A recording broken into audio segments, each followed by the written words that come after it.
Hello everybody and welcome to the second Dandelion Dynasty vlog. So I started The Wall of Storms yesterday and I thought I'd give you guys an update because I'm actually already 10% into the book. So this is an 850 page book, so we are going to have some time with this book, I think. Though as indicated, I have already read 85 pages in it, so I am like a tenth of the way into it at this point in time.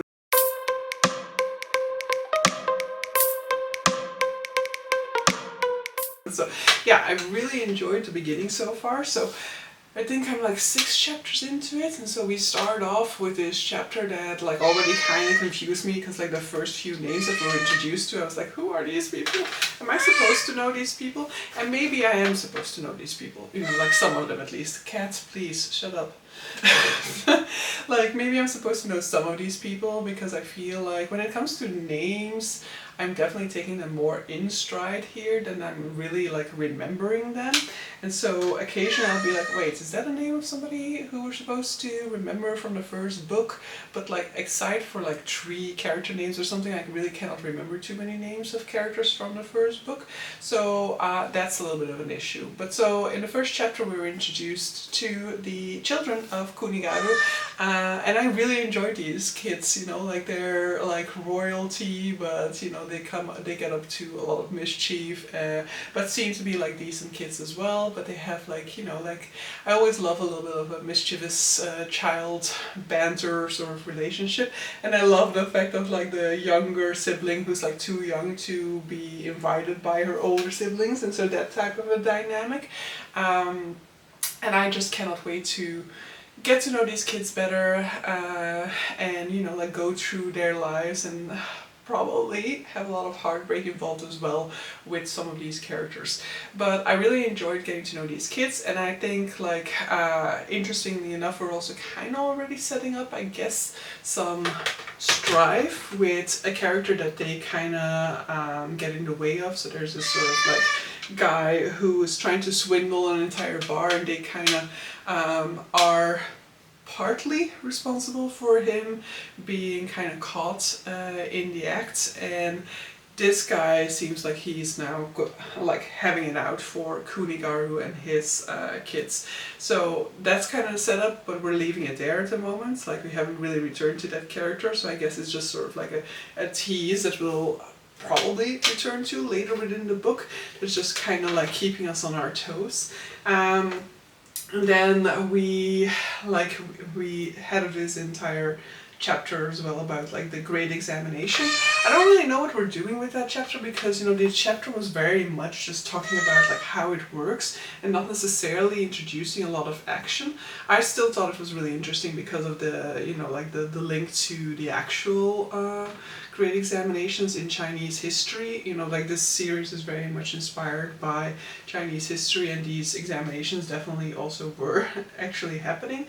And so I guess that a lot of that detail is put in there, and a lot of these sort of like absurdly strict circumstances and pressure that is being portrayed is all real. But in terms of like actual story aspect, there's not that much that's happening within that chapter. So I assume that this is going to happen a few times throughout, and it's definitely also happened in the first one, where we're giving quite a lot of detail about things that don't necessarily play such a huge role. But I'm still curious, it might have a massive implication throughout the book, because of that character that we're following who's doing that grade examination. And then we take another sort of like side course, and that's that's what I like about this series, but that's also like a little bit of a qualm with the series, is that we're all like, it seems like the author is constantly giving us sort of like a misdirect, and as a reader you're like initially you take it in stride, but then after a while, after you've gone through a lot of the book, you're like, wait, what was actually the point of that whole section that we had about that? And so at this point in time, I'm like, I don't even know whether the sections that I'm reading are really sections that will matter in the grand scheme of things, but I did really enjoy this section. I'm not fully through with this section yet, but so now we're looking at this sort of like story from the time in which Mapidure was still emperor. So we're going way back into the history of this world, and we're looking at the story of this fisherman and his family, specifically of his newborn daughter. And so through this family, we're also introducing some mythology surrounding the animal zodiac.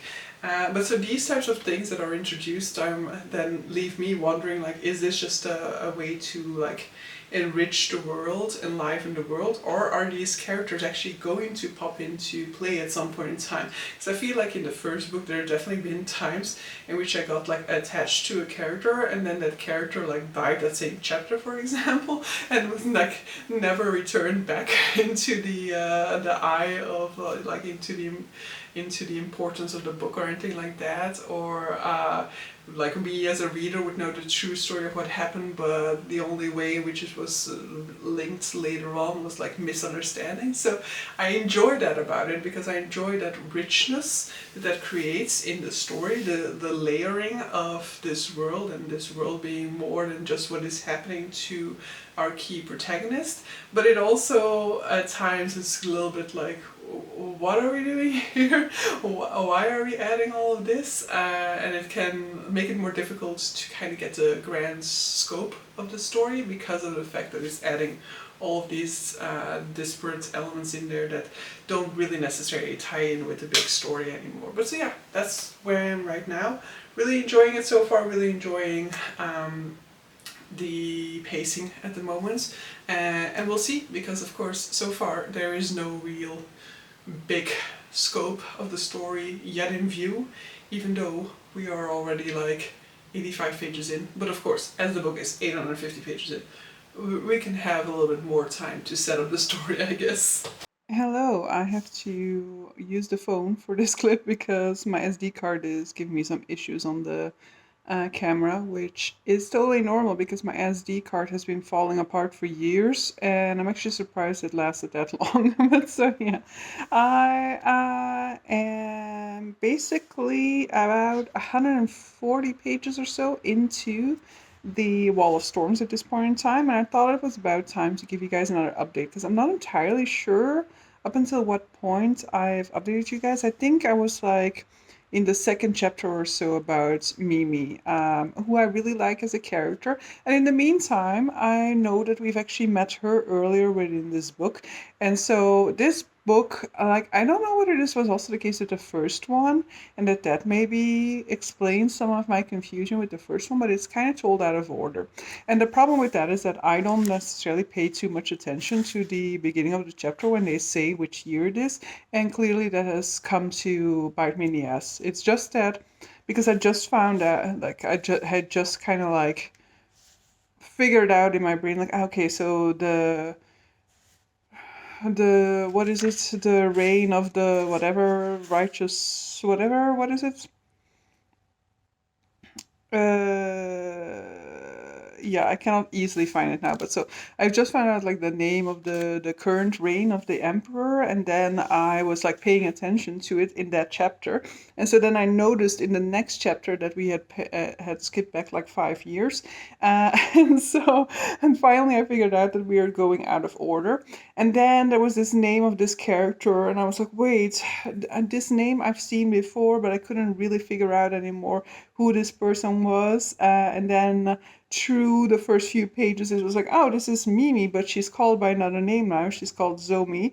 And then through the chapter it was clear that like this, Mimi, as we saw, I don't think I was there yet when I last updated you guys, but so Mimi becomes the apprentice to Luan, and so he is teaching her wisdom and things like that. And it was that during that chapter that my brain finally connected, and it was like, wait, she is trained by Luan, so she's from Ha'an, and in the first chapter we're introduced to this character who is taking part in the grand examination, and I believe she was also from Ha'an, and then I was like, oh, it's her, she's the person from the first chapter who's taking the grand examination, and that connection was correct.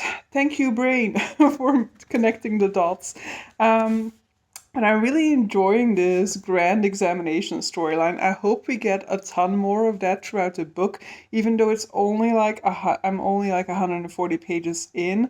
We're already at like the final of the grand examination, so probably we're not gonna have a ton more of that throughout this, but I find that really interesting and really interesting the way we're exploring that, like not just as I said in the previous update, I think like the stress and the importance of this examination, but also the political nature of it, and like now the sort of like implications about how somebody might have been choosing certain people over others because of his personal preferences and for political motives. So yeah, I'm enjoying that, and yeah, I'm just gonna continue on reading because I want to see more of the mischief of the three kids of Kuni, and I want to see more of the interactions of Luan teaching Mimi or Zomi important life lessons or about important philosophical thoughts, streams of thought at that point in time. So yeah, I'm enjoying it. Let's continue. Alright, so I've just finished the first part of The Wall of Storms, and I'm really enjoying it a whole ton. So, I don't really fully remember where I left off on my recap. It was definitely before the sort of like accident that happened at the top of the mountain, where Zomi is basically just like following the instructions of Luan and is basically just like letting herself be taken away into this hot air balloon by this very arrogant lord to escape a fire that is broken out. And I did find part of that section to be a bit like weird or like unrealistic, because so she has a lame leg from an accident that she had in her childhood, and so she at some point throughout this escape through the hot air balloon manages to kind of jump out of the hot air balloon, leaving the guys behind unable to steer the thing themselves, but so she falls quite a long way off of the balloon and kind of seems to be shattering her leg upon landing, and then they have this whole sort of like philosophical debate about something, whereas like he has taken like a knife to the leg or something like that, is in severe pain. She has just shattered a leg that is already very damaged, and then they're just like casually having this conversation, but let's just overlook that. But I really enjoyed the relationship between Luan and Zomi, and I hope to get much more of it, but they are like at this point in time where I'm at now, they're going their own separate way again.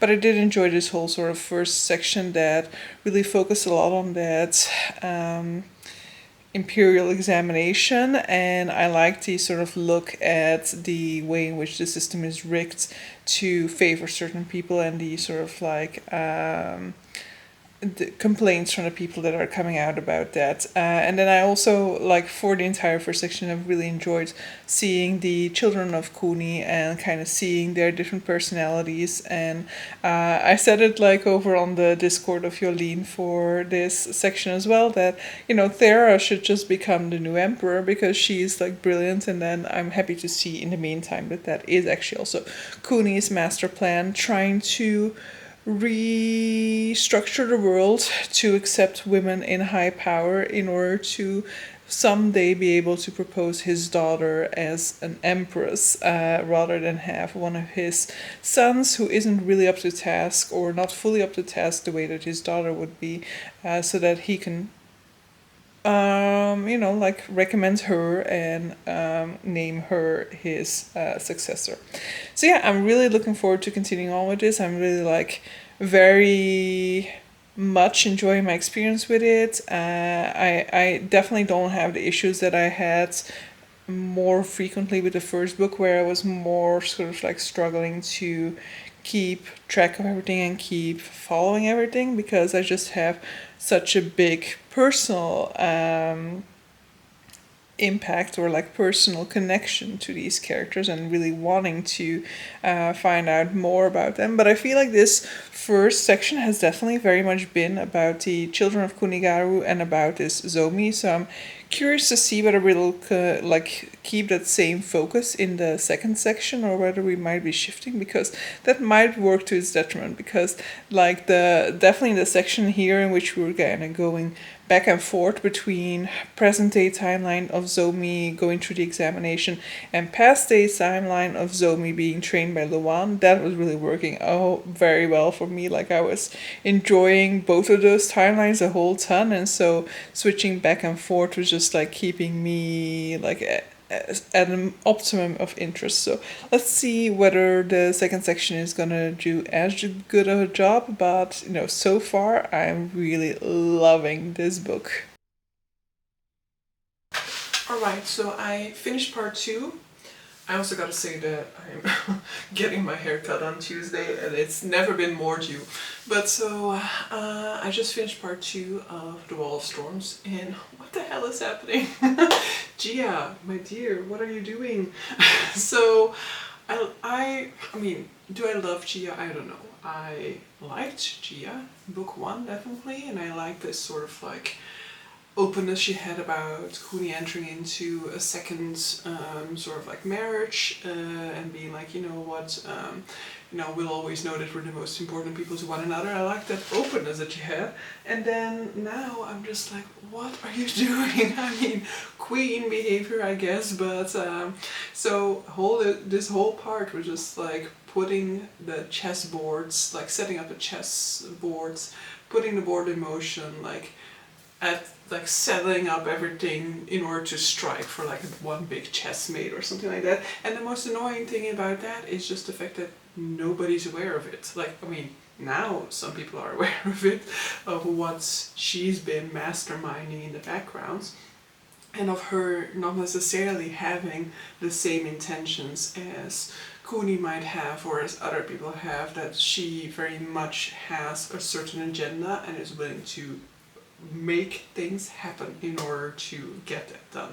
And so yeah, I am not agreeing with what she's doing, but we gotta respect a woman for, you know, like getting out there, getting shit done, masterfully manipulating everybody around her in order to get things done the way that she wants to have things done. If it weren't for the fact that I am more a Rosanna person, and that this poor Rosanna is just like unaware entirely of what she's up against. Like, she's just like trying to like not get in the way of Gia, not to offend Gia, because Gia is the first wife and she feels like she's kind of stepped into her path, and that like every single time that somebody kind of chooses her or her son ahead of Gia, she kind of feels awkward and like she's like stepping where she's not supposed to be stepping, and her actions reflect that. She's very much sort of like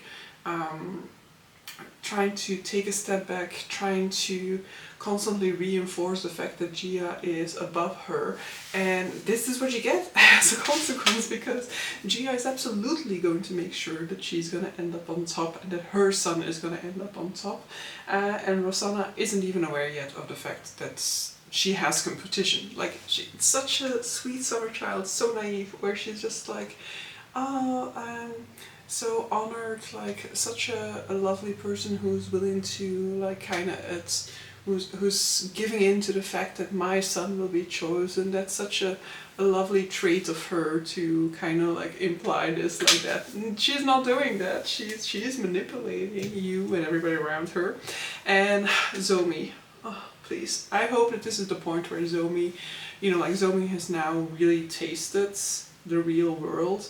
And Zomi has been, like, she's known the real world, of course. She's grown up in very, like, poor circumstances. She's known real life, but she's not known real high life. She's never been at the top. And she's always kind of looked at the top as being a place where she doesn't belong, and just, like, a world that she's not familiar with, and a world that she looks at in a certain way, and now she's seeing like the dirty side of that. And, you know, like she indicates that she doesn't really know politics, that is like her hiatus, something that she isn't really aware of. She's been trained in like all these philosophies and sciences and stuff like that, but she hasn't really been trained in politics, which also makes sense because her teacher is Luan Zi, who basically like shies away from that life, understandably. But I hope that Zomi takes this lesson, this harsh lesson about manipulation at the very top, to rise above that and to become like the mastermind schemer manipulator on herself. Because I hope that she doesn't like return back into her shell, or like you know, like decide to go the Luan Zi methods of just like staying away from politics and from this type of life, because, you know, we need somebody like Zomi, somebody who's from a completely different background, has different experiences in life, even though Kuni also has this background, but, you know, we need another character like her. So I'm hoping that Zomi just learns from this and grows from this. Like, it was a difficult decision for her to make, and I originally wanted her to kind of stand up against Gia, but I do understand this whole sort of like decision that she ended up making. I understand that she's doing this for her mother in part, and that, you know, like the fact that her standing up to the queen would have these huge implications to the people that she loves is indeed a deal breaker, and is indeed something that she would take to heart. So I'm just hoping we learn from this. And Thera, oh, I love Thera so much, such a go-getter. But I'm starting to fear that because I'm starting to love Thera so much, and because there's this connection being made between like Thera and Kikomi, that I'm just gonna get my heart broken the way that I did with Kikomi, and that this time around, like Kikomi, she died in like, I don't know, 2 chapters or something like that, that this time around we're just gonna build Thera up and then see that all crash and burn, like at the time in which people are like ready to see her as the next empress or something like that. So yeah, ready to get further into this, see more unfold. But I will say, like, I find it's super annoying and frustrating for me as a reader to read emotion, like manipulation happening on this level, especially, or like mainly, when people are unaware of it. You know, it's like Othello, and you have Iago, is his name right, where he's like manipulating Desdemona and Othello behind the stage all the time, and you as the audience member are aware of what is happening, and they keep on trusting this person. This is exactly that. I hate when we see manipulation happen like that, and everybody around that person just assuming that that person has the best intentions. I don't mind when they assume that they are like dumb and incapable, then I find manipulation to be quite satisfying. But when it's like somebody has the utmost trust in another person's best intentions, or in another person being aligned, I guess, to your intentions, which is the case with Kuni, I guess, because it's not that Gia has bad intentions, though I would say like starting a new war that will basically end up with millions, I don't know, dying in internal conflict between the different realms, is definitely not a good method to go about things. But like, her whole idea is that she, or how I interpret it, is that she loves both her own kids and the kids of Rosanna, and her husband, and is just afraid that if precedent is broken and Firo is made the crown prince, then that will just lead to more and more infighting down the line, not maybe necessarily within her family yet, but maybe generations to come. With the precedent having been set, it can lead to some big family tragedies. However, she's willing to make huge conflict happen in order to kind of steer the nation in a direction that she thinks that the nation needs to go in. More central power along traditional lines. And yeah, she is scary in that sense. And she is also making perfect use of some of the flaws within this whole system.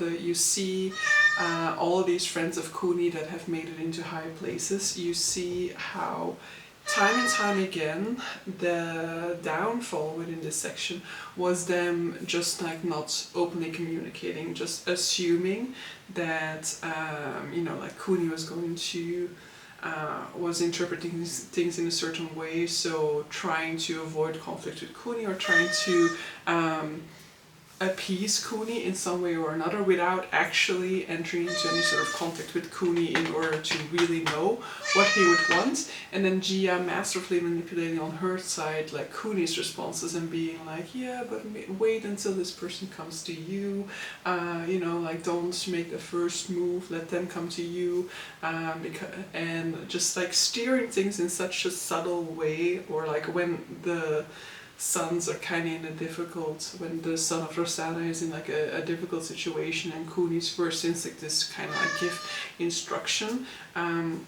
she's just kind of like, yeah, but like let's see how he tackles this, let's let things run its course, while in the background she's still manipulating this conflict and still steering the people in a certain way, so that increasing the difficulty for Führer to get a handle of the situation, and Führer on his end wanting to prove that he can be independent, that he doesn't need help, therefore asking for help too late.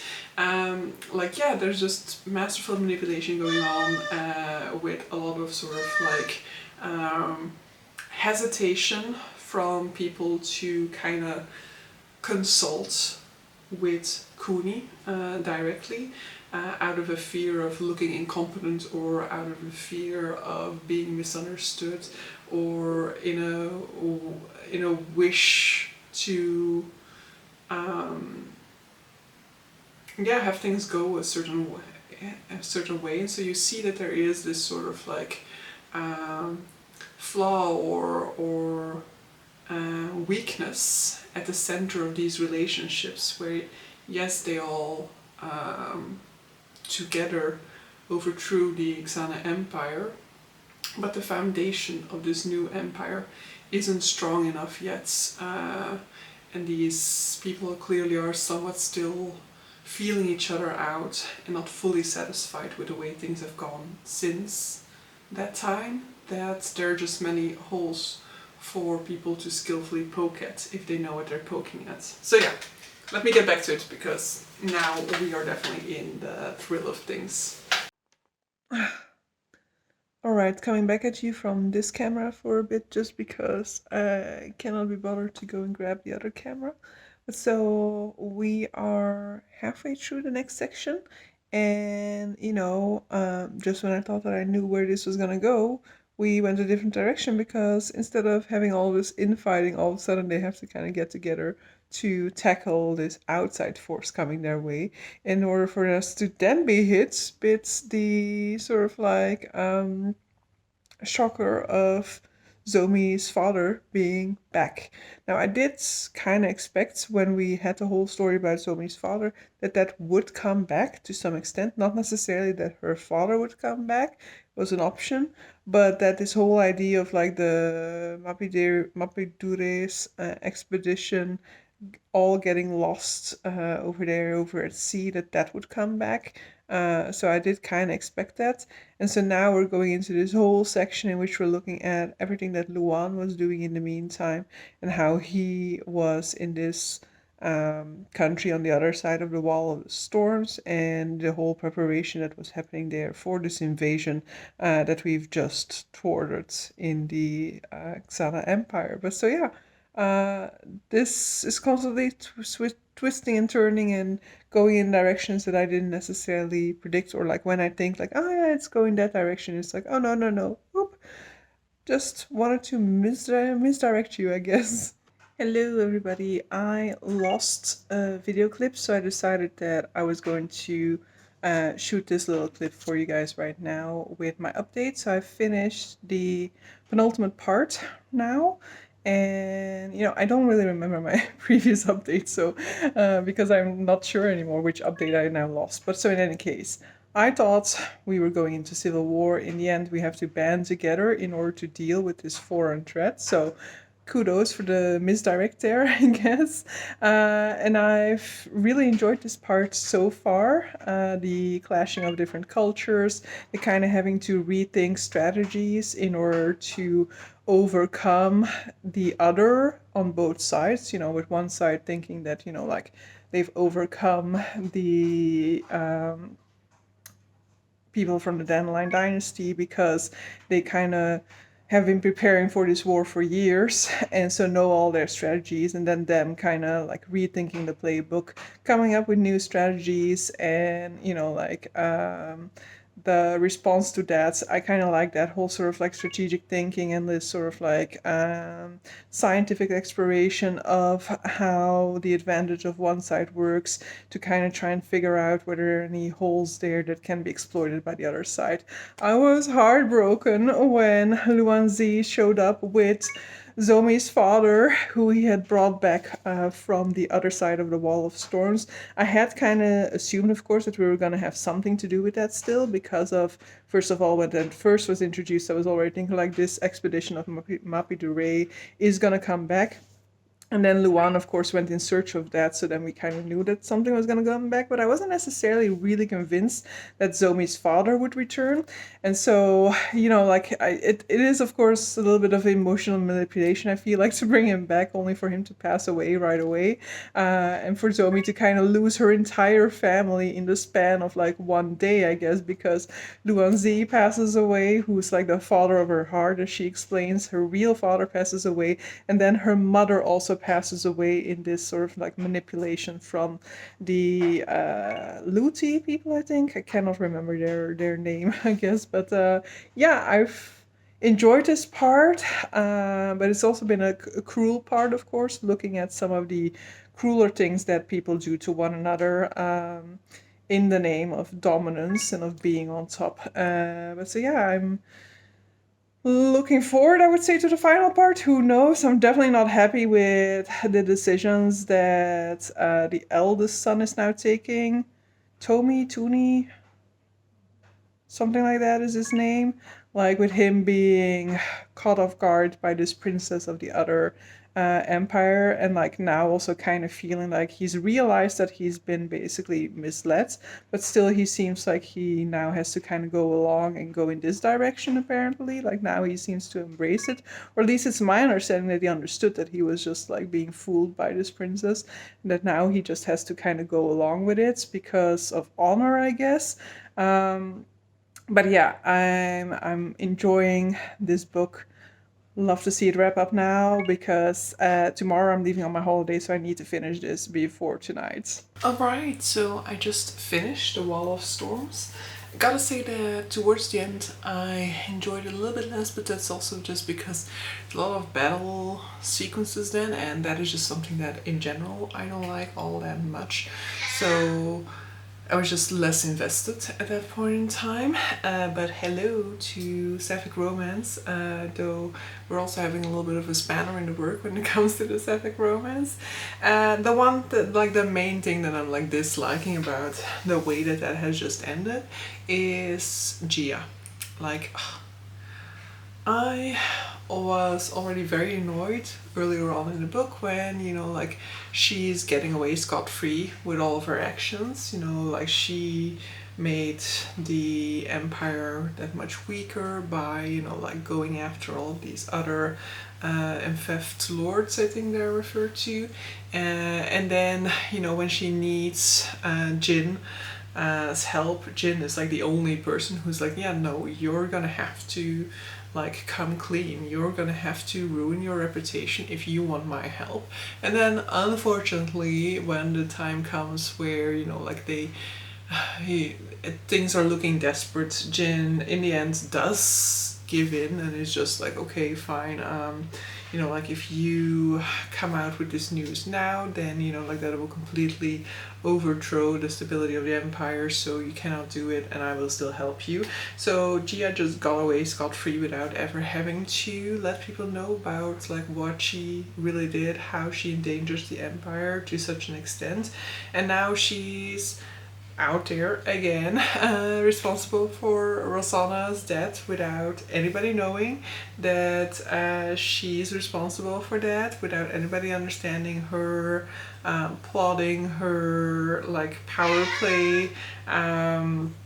I mean, Soto does, luckily, her sort of like loyal, like companion who's always kind of been by her side. She is like, okay, if you don't stop these power plays when it comes time for Führer to take the throne, then like I'll let everybody know. But like, I mean, kudos on her, massive power play, but it's just annoying to me how like there are, like, I wouldn't say there are no consequences for Gia, because of course she did lose her son to this whole sort of like rebellion, or this whole sort of like invasion from the I keep on forgetting what they're called, from the invading force.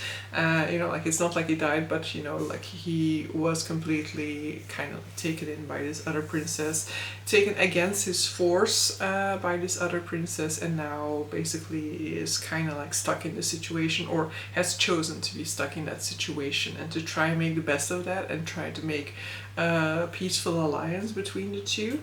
And like, yeah, I do feel like, for me, the main, like the part that I was like most invested in, and I was completely sucked away with, was the first half of this book, when we have like the whole grand examination happening, and when we start to see sort of like the plotting happening on Gia's side, more sort of like the internal politics than this external conflict that started to come in from the second half of the book onwards. That's just personal preference. It's not to say that I didn't I struggled with the second half. It's just that I was not as hooked as I was throughout the first half of things.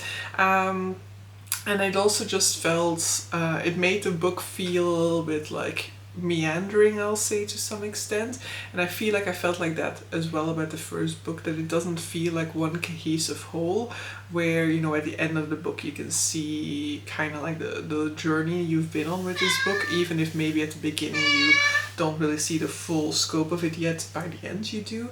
And here I feel like this was like 3 books in one, or something like that, to some extent, where I feel like we've put so much into one book that like it doesn't put one huge cohesive story out there as a consequence. But I still really loved it. It's just that like as indicated, that final section is just sort of like less to my personal preference when it comes to epic fantasy, and that's just something that I have to deal with, because of course a lot of epic fantasy will also deal with some like epic battle sequences.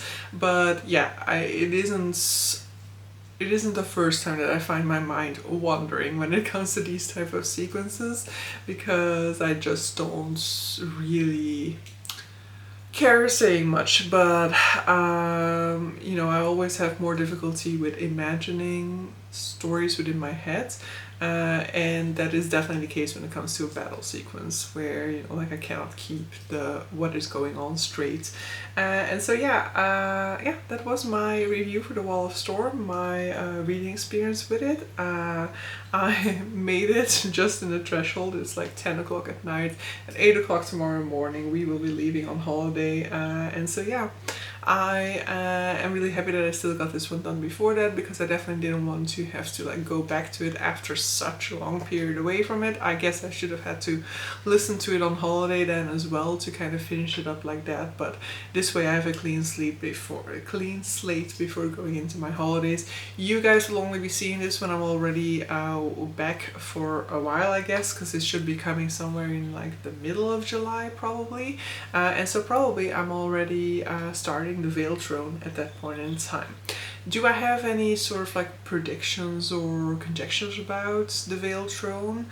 I mean, not really. I guess we're just like, my only conjecture would be like the power plays that are gonna be there between like Führer, Gia, and Thera, probably. I hope for some more Terra and Zomi scenes, even though Terra is now betrothed to this other prince and going away to his neck of the woods. I do hope we get to see a little bit of them maybe towards the end of the book then.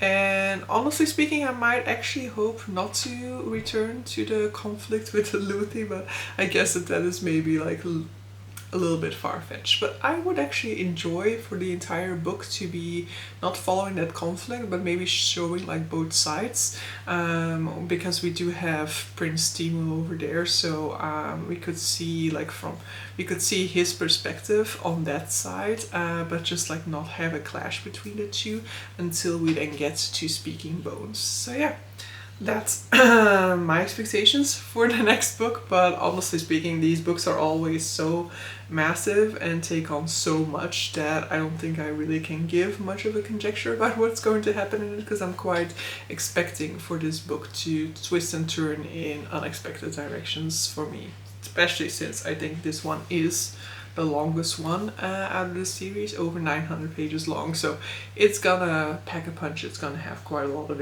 stuff in there. So yeah, with that, I'm gonna end this video. Hope you guys enjoyed it and see you guys for the next one. Bye!